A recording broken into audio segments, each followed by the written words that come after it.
You know you're ready for more, you're willing and able to do it, and you're in action.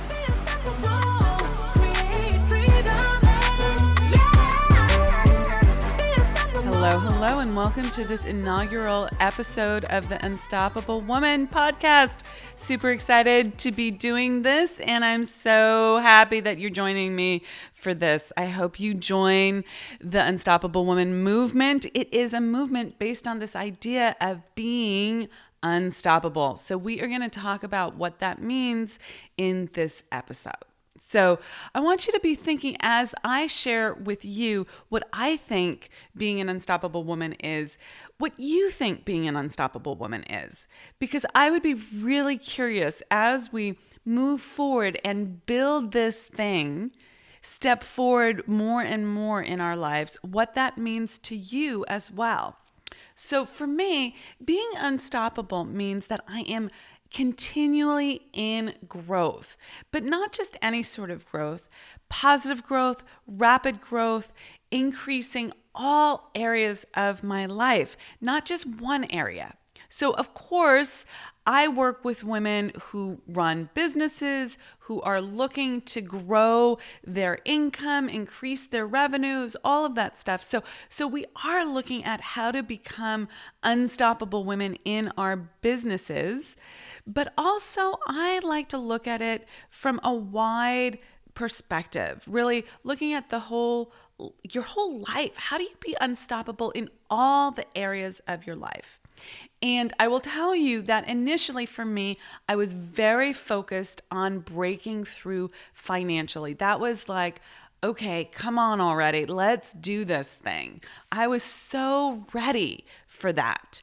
And that's where most of my focus was. I would say for the first 3 or 4 years of really building my business and getting it off the ground. And then when I started looking at what is required for success and learning the real tools for success, the success mindset, the universal laws of success, how to really scale and grow your business and get out of your own way.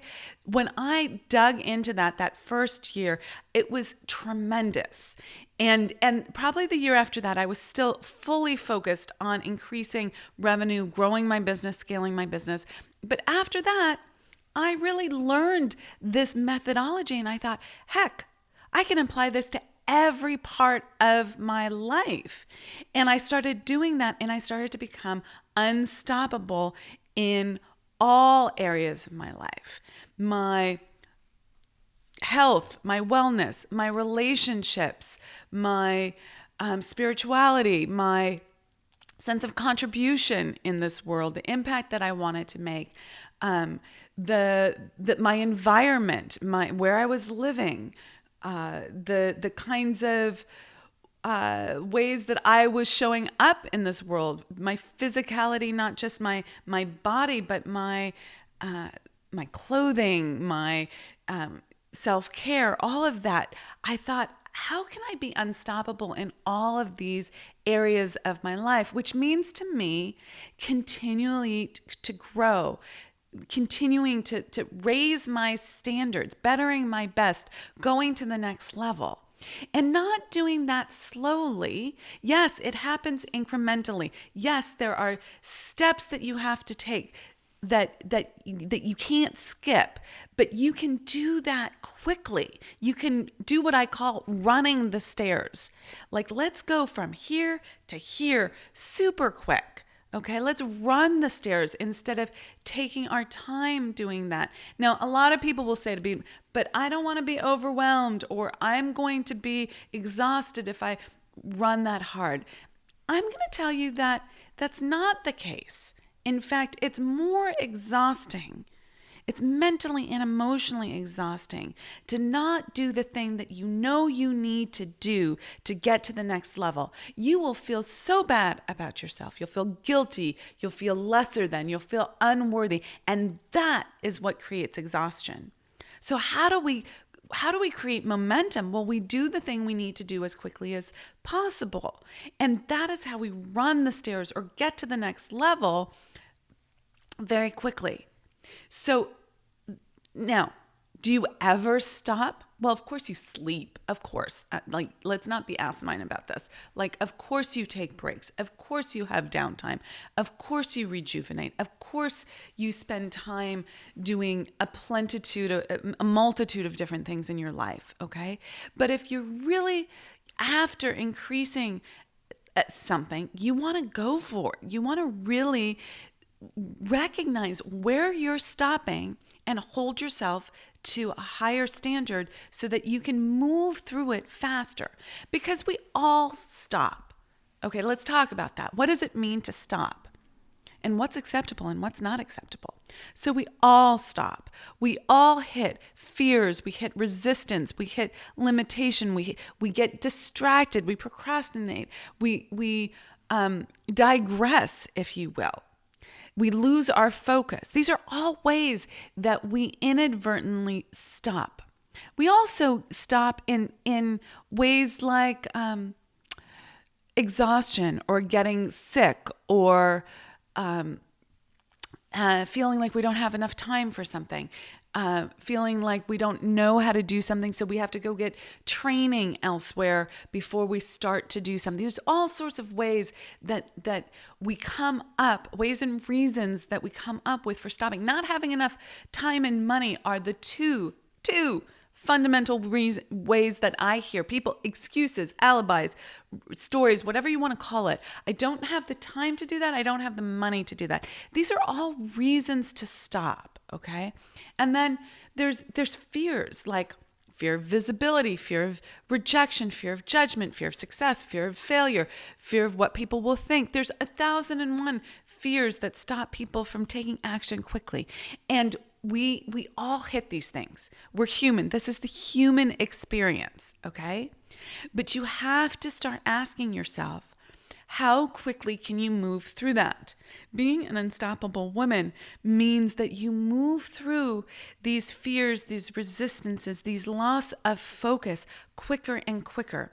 And you can build your capacity to do that. Okay, that's a learned skill. It's something that you must learn if you are going to be unstoppable.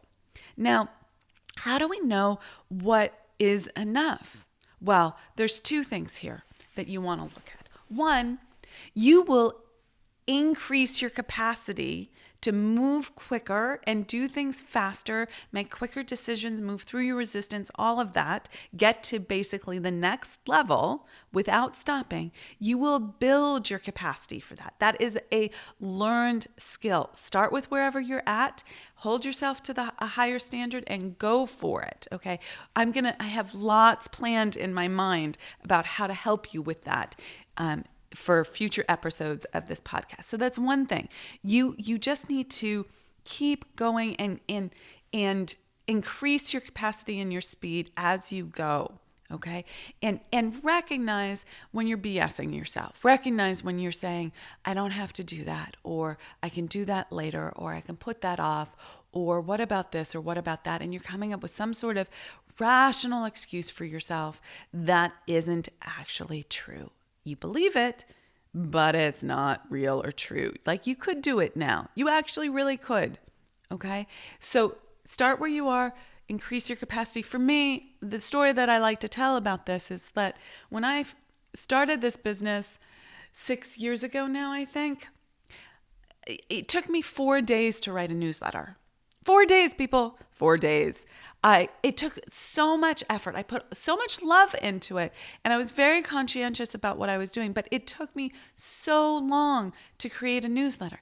Now it takes me 15 minutes, okay? Maybe sometimes it will take me a half an hour or 45 minutes if it's something that I'm working out as I'm writing it, but that is a huge difference. 4 days to 15 minutes?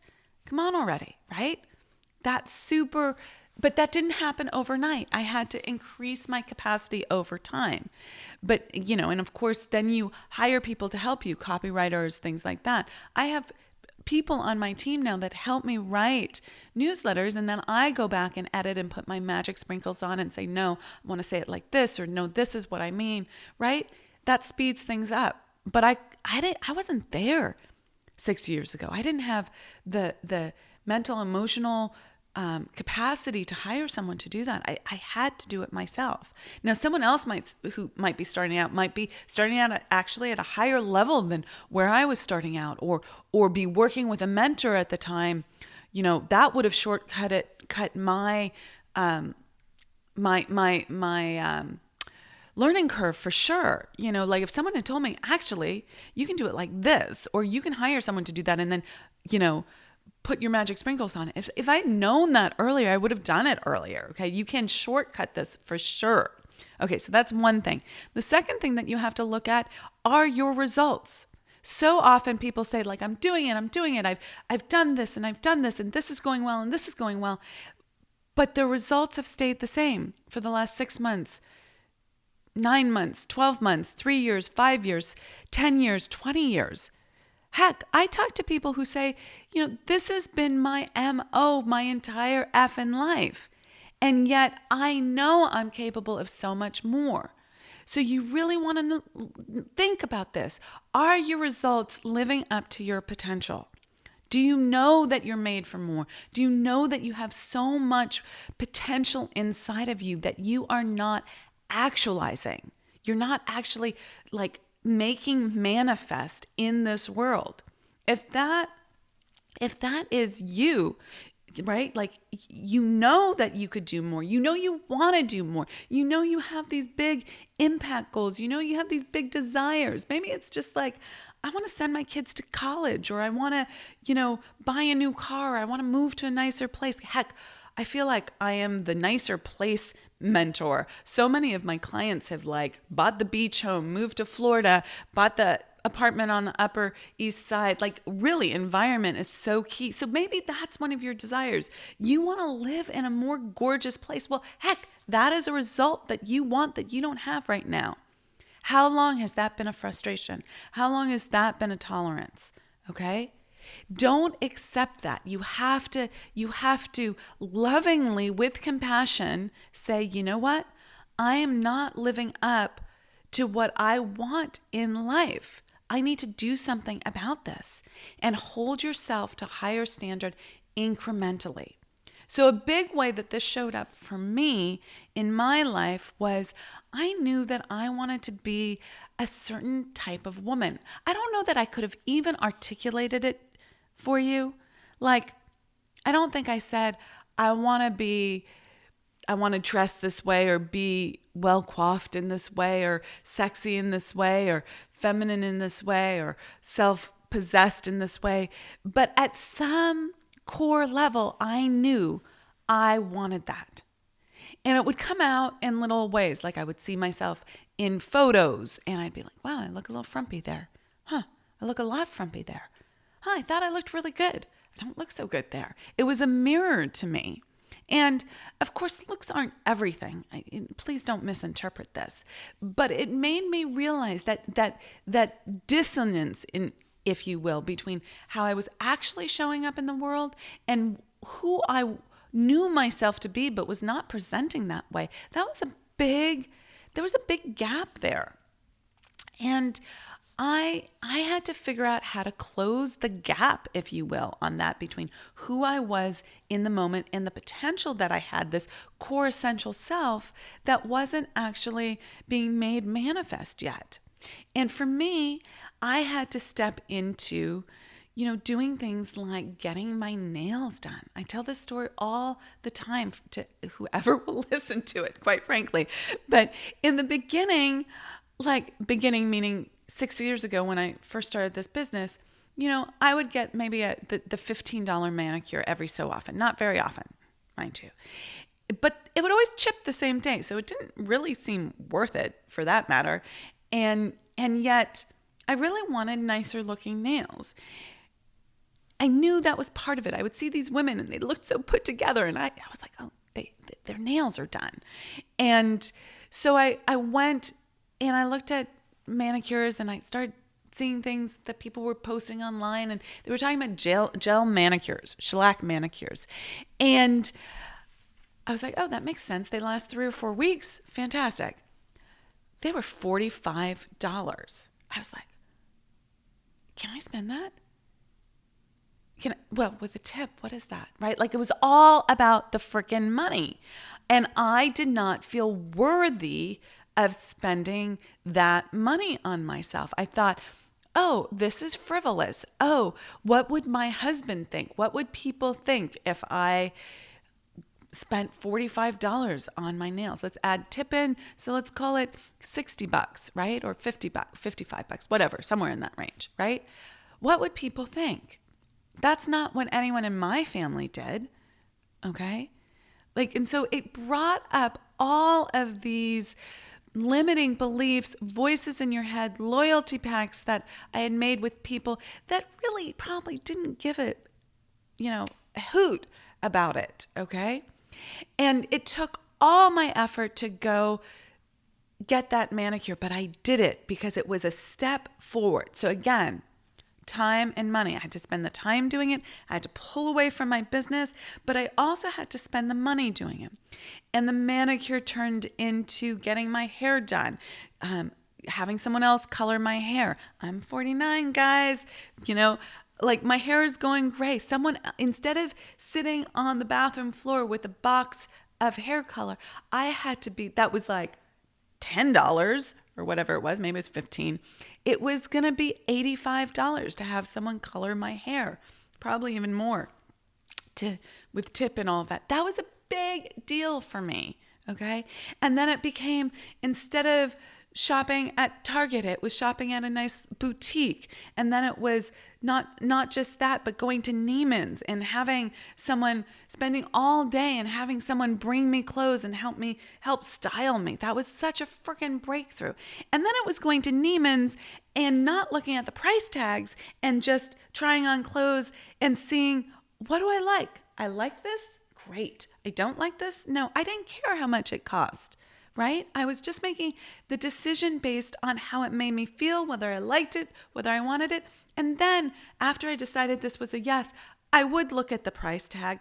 And if it was like 50 times more than what I would have thought to spend, and it was like, that's not really, I don't love it that much, I would get rid of it. But I wasn't deciding based on price entirely. I wasn't making that, I used to walk up to the clothes rack and I would be like, oh, that's nice. How much? Right? It was like a friggin' automatic reaction. It just was, how much? Oh, that's more than I pay. Right? And I would put it back. I wouldn't even try it on. That could have been the core thing that I wore every single day. It could have been a fabulous investment. Okay? But I wouldn't even explore it. So anyways, this is an incremental process, and I had to increase what I invested in myself and be unstoppable around that. Now, here's the caveat, guys, before you just go out there and spend your money on anything, right? Two things on this. One, you do have to invest before you feel comfortable investing, okay? I did not feel like I had the money for that manicure. I probably didn't, okay? I did not feel like I had the money for the hair color, for the clothes. At any time, did I feel like I had the money the first time I flew first class? Absolutely not. That stressed the F out of me, okay?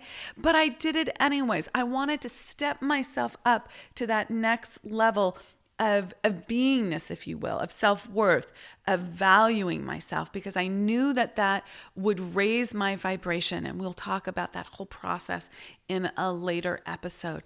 But I had to also map this to raising my revenue, raising my income level. And I did the work. I matched these expenditures and did the work at that next level. Okay, so you have to do both.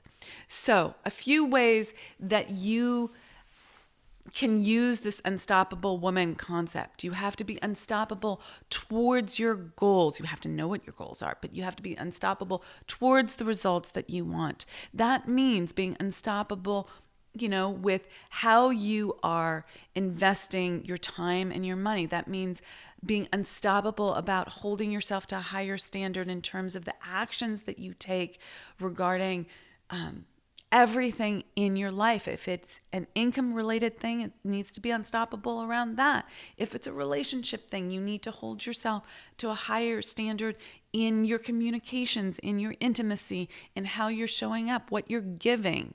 Okay? So there are next levels to everything. And this is how you become great. This is how you go from an ordinary life to an extraordinary life. Now, I want to talk about that for a moment, because a lot of people will say, but Amira, like, my ordinary life is comfortable. It feels good. It's safe. It's like I need that downtime. I need that comfort. Not everything has to be extraordinary. Not everything has to be a highlight reel. True enough. But are you using that as an excuse? Is that an alibi for not moving through the things that stop you, your fears, your resistances? Most of the time it is. And you got to get good with that. Is your relationship really comfortable and you're not willing to have the harder conversations there? You'll never have an extraordinary relationship unless you do that. Is your business just comfortable? Are you just kind of like, this is nice, this is good enough? Well, you'll never have the extraordinary business that you want. That's skating. And quite frankly, that is not growth. And you're not staying in a growth mindset. I have a firm stance that we're here for more life. The meaning of life is growth. It is more life. Spirit is always causing you to grow. Spirit, source, all the energy that is, infinite intelligence, the universe, whatever you want to call that energy that we cannot see, it's always calling you forward, and it wants more life. So if you are coasting, if you're just in comfort zone, you're actually doing a disservice to yourself, but also spirit, also the universe. You're going against that causal agent that's saying go for more. So it's usually something, some fear, some block, some subconscious programming, some limiting belief, some double bind, some loyalty pack. We are going to be covering all these concepts in this podcast so that you can step forward into your extraordinary life and become an unstoppable woman in this world who has, quite frankly, has it all. I know that that's a big concept. That's a like, really, Amira, can I really have it all? Aren't I just setting myself up for disappointment? Well, heck, I'd rather go for it and go for everything I want than just accept mediocrity and not even go for it. When I made my big quantum leap, I was making $138K. And that year, when I studied success, and I keep studying success, by the way, but I really dove in to the universal laws of success, what it was going to take, and really took myself to the next level. I went from 138 to 700K in 1 year. That's a 5 times quantum leap in income. But you know what? My goal was $1 million. I didn't make it. I didn't. I set a goal and I didn't make it. And you know what? I cried my eyes out. Okay? I know that sounds entitled and obnoxious, but the truth is, I was disappointed. I was really disappointed. I didn't do it. I had my heart set on it. I thought I could. I was going at it with what I thought was all my effort, but in hindsight, it wasn't. There's absolutely more that I could have done. And I got to 700K though. A couple days later, I woke up. I got over my disappointment. I kicked myself in the butt and said, don't be an entitled, you know what? And I celebrated because that's huge. So consider that when you think about the concept of you can't have it all, or whether you want to go for having it all, right? I didn't get everything. I didn't get that $1 million the first time I tried for it. But heck, if I had just said, I can't have it anyway. Might as well not go for it. Might as well set a lower expectation of myself. Might as well say, I can't have it all. Well, guess what? You're really not going to make anything. I would have made probably maybe 5 or 10 or 20K more. That's a normal increase. So think about that. I'd rather you think I can have it all and figure out what your extraordinary life looks like. So if you're a woman who just is done and ready and wants to get out of her own way and really increase your cash flow, have the kind of life that you want, step into freedom. Yes, I am absolutely talking about financial freedom. That's the first place that we need to start with you. But along the way, in order to create that financial freedom, you have to look at the emotional and mental side of things as well. So you will build your emotional and mental freedom as well. Because who the heck cares about money if you're miserable? That sucks, okay? We want you to be free financially, emotionally, and mentally. We want you to be absolutely friggin' confident and secure and slaying in this world. To me, that's what being an unstoppable woman is. Feeling confident and able to take on the world regardless of whether you've done it already. You know you're capable, you know you're ready for more, you're willing and able to do it, and you're in action, executing on that and being unstoppable. Thank you so much for joining us and for being a part of the Unstoppable Woman movement. I want to let you know that we've got a ton of free resources for you for scaling your business at theunstoppablewoman.com/free stuff. Please go ahead and check those out. And we'd also love your help in getting the message out. Share this podcast with all the unstoppable women in your life, your friends, your colleagues, your business besties. Please do that. And if you're game, we'd super duper duper appreciate a review on iTunes as well. Thanks so much and be unstoppable.